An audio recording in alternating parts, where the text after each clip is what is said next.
Преостанатиот дел сега ќе го посветиме на серијата наши предавања од Откровението, претежно, табелата за последното време.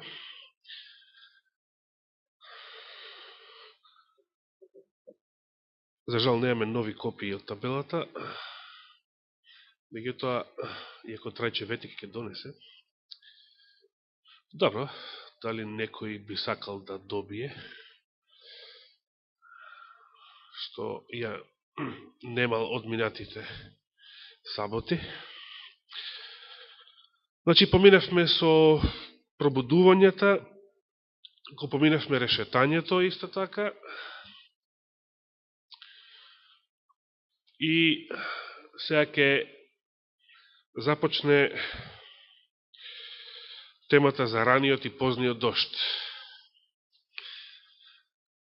Значи, реков, табелата содржи грешки, некои од тие грешки беа лесни да ги детектирате, меѓутоа, една од последните грешки што ја посочив, последната грешка што ја посочив беше позицијата на позниот дожд. Позниот дожд не може да следува, туку може да претходи на запечатувањето.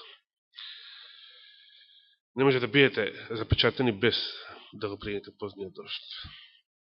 Добро е што табелата содржи грешки. Ја би сакал и во иднина секојаш да се користи учебник со грешки или бил каков шаброн со грешки, за да може ученикот да ги детектира грешките. Да не верува слепо тоа што му се сервира, туку да размислува додека проучува. Веројатно, може би и авторот, иако нам не ни е познат, ја направил табелата намерно со грешки. Што представува раниот и позниот дожд? Да се подсетиме на оваа тема. Мислам дека подолго време не сме ја говореле на ова место. Да отвориме прво во книгата на пророкот Захарија, 10 глава, 1 стих, и да прочитаме. Книга на пророкот Захарија,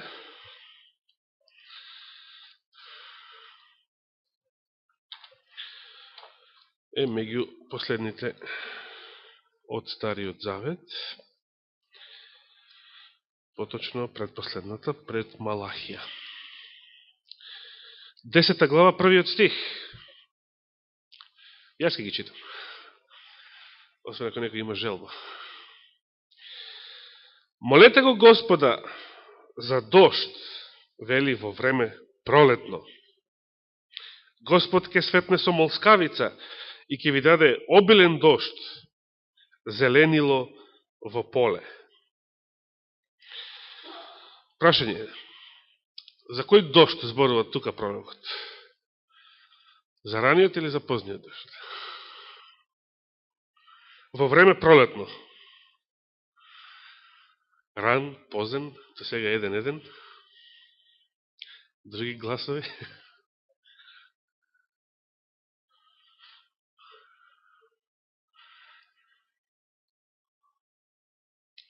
Ајде да прочитаме некои други стихови.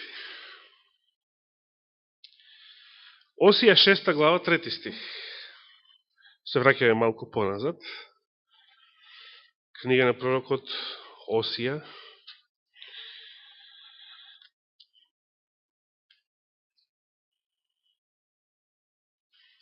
Тоа е тука кај почетокот на малите пророци. Веднаш после Данијел.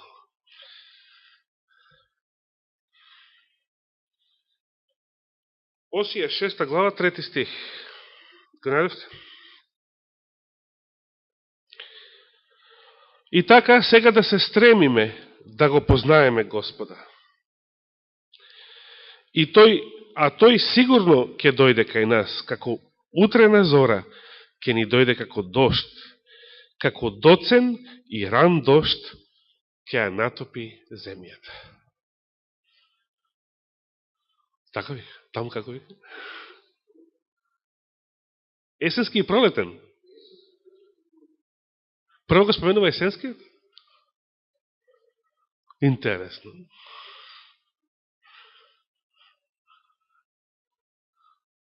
Кој е раниот, кој е позниот дожд? Есенскиот или пролетниот?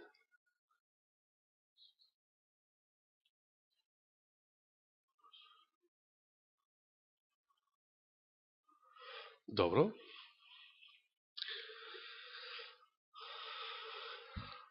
Есенскиот дожд е раниот дожд, точно. Зошто? Да. Значи, на почетокот на животниот циклус на зрното, така да речем. Кога зрното е бебе. Зошто е потребен раниот дожд? Значи, ако нема ран дожд, што ќе се случи? Ништо. Тоа е трагедијата што ништо нема да се случи. Раните дождови, значи, почнуваат на почетокот на дождовната сезона во Израел. Тоа е некаде октомври месец, значи до септември трае сушната сезона, што му нема класични зима, лето како кај нас, есен, пролет, туку поточно да се каже дека има сушна и влажна, ајде да речеме, сезона. И при тоа има драстични разлики, како изгледаат полињата, ридовите, рамнините, полјаните, ливадите, како изгледа цела Галилеја, например, во сушниот период, а како изгледа во дождовниот, огромна разлика. Дори може да се запрашате дали сте во истата земја. Раниот дожд, значи, започна на почетокот на дождовната сезона, кога ќе помине летото, кога ќе помине сушата. Отприлика октомври, кога, значи, беа обрани сите производи од предходната реколта, значи, целиот тој период што завршува со сеници, со празникот на последната жетва, жетвата на овошните плодови,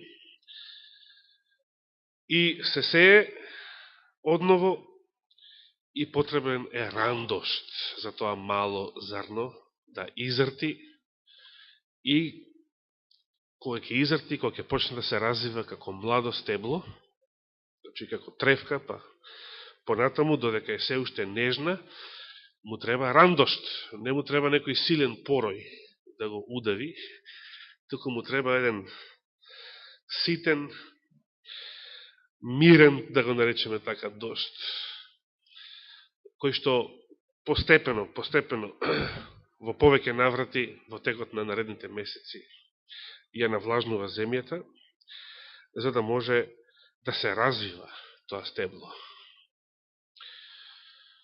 Епа сега вие што садевте јачмен, скоро, знаете тоа како изгледа, или што ртевте било какви други.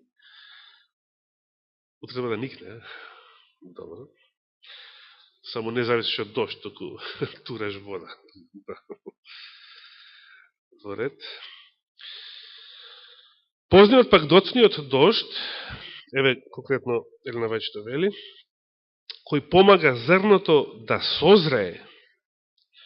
Значи зрното веќе пораснало како некакво стебло до некаде, се покажала из плод до некаде.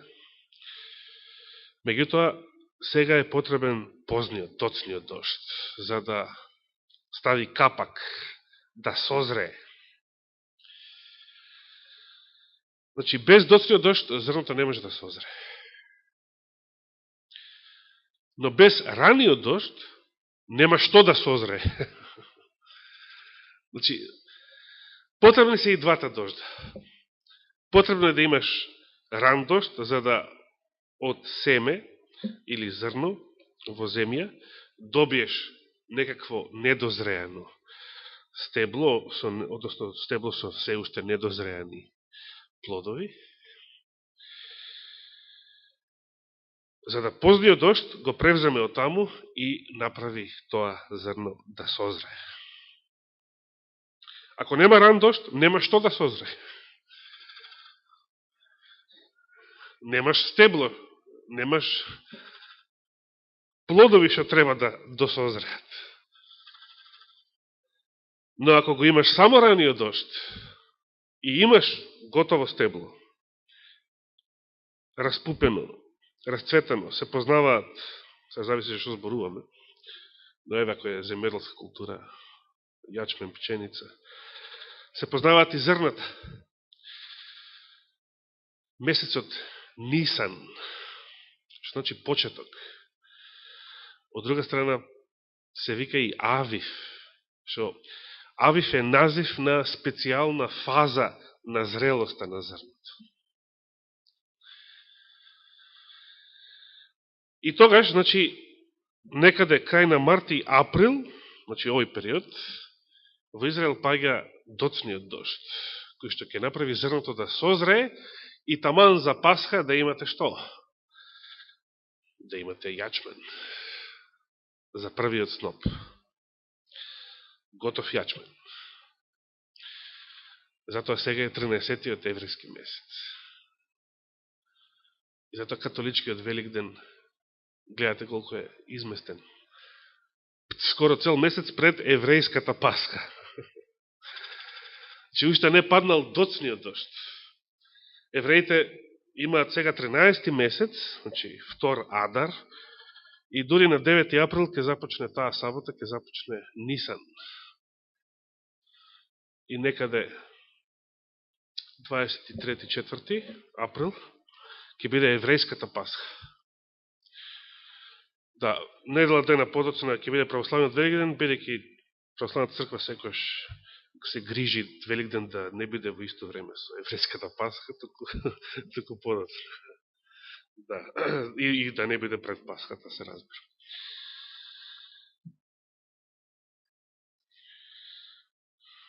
Да ги прочитаме изборовите на пророкот Јоел, 2 глава, 23 стих, може и до 28.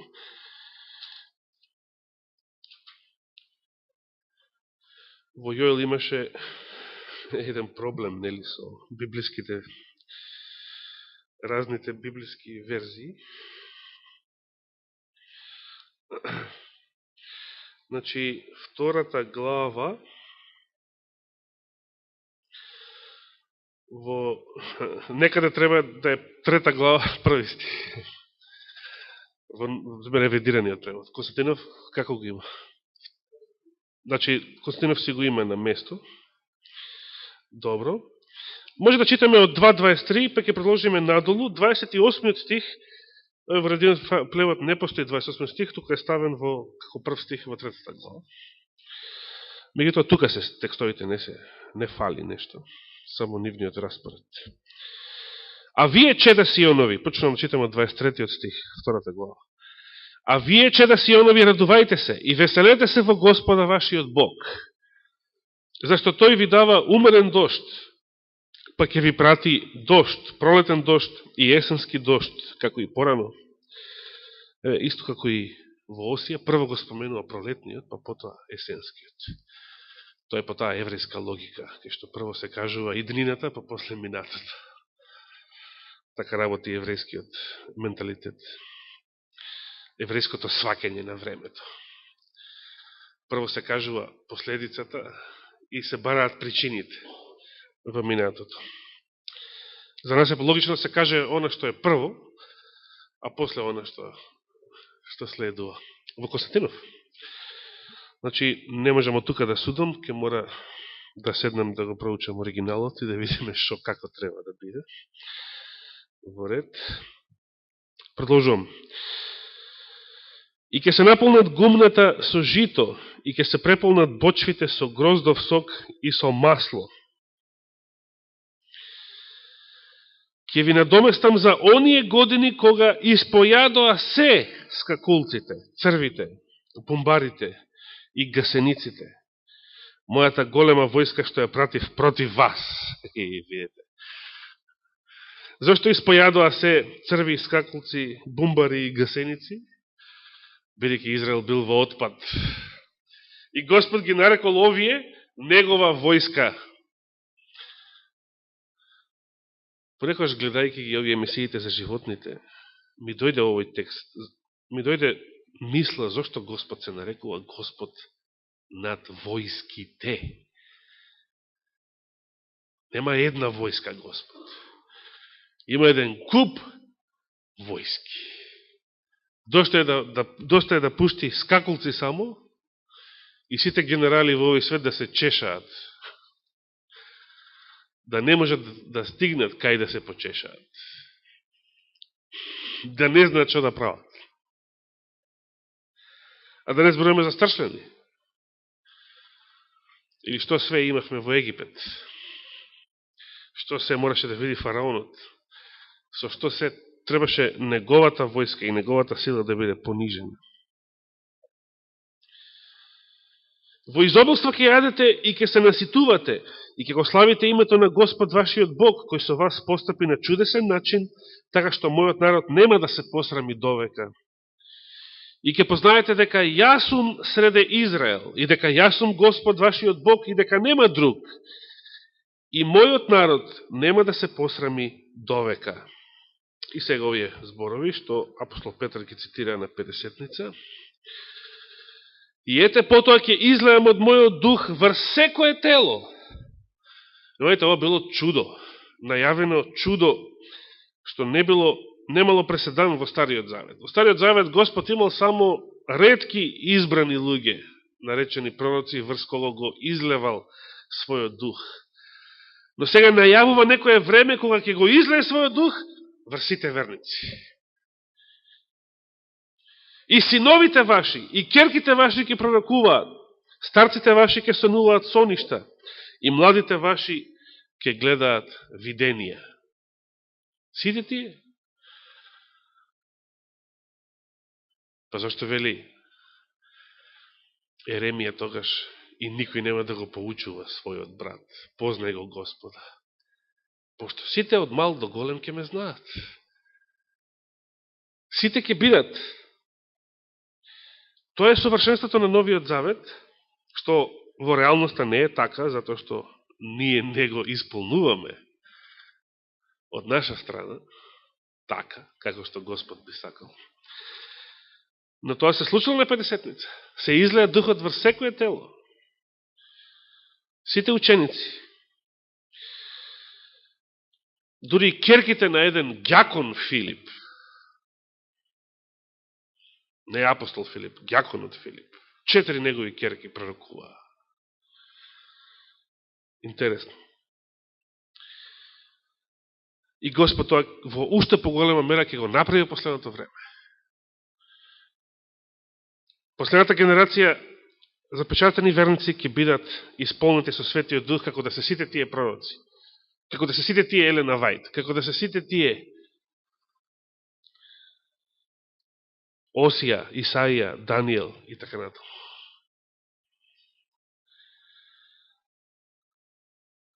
Во полна мера. Потоа вели, а и врз слугите и слугинките во оние денови ќе излеам од мојот дух. Че нема да биде исклучен никој. И најмалиот во Божјата црква.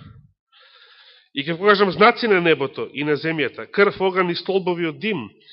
Сонцето ќе се преобрати во темнина, а месечината во крв, пред да настапи денот Господов, великиот и страшниот. Тогаш секој што ќе го призовува името Господово ќе се спаси, бидејќи на гората Сион и во Ерусалим ќе има спасение, како што вели Господ. А меѓу преживеаните ќе бидат оние што ќе ги повика Господ. Или некој преводи велат остатокот на ова место.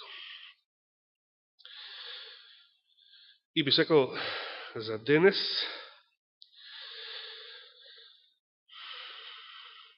само да завршам со зборови од духот на пророштвото, а потоа продолжуваме следната сабота.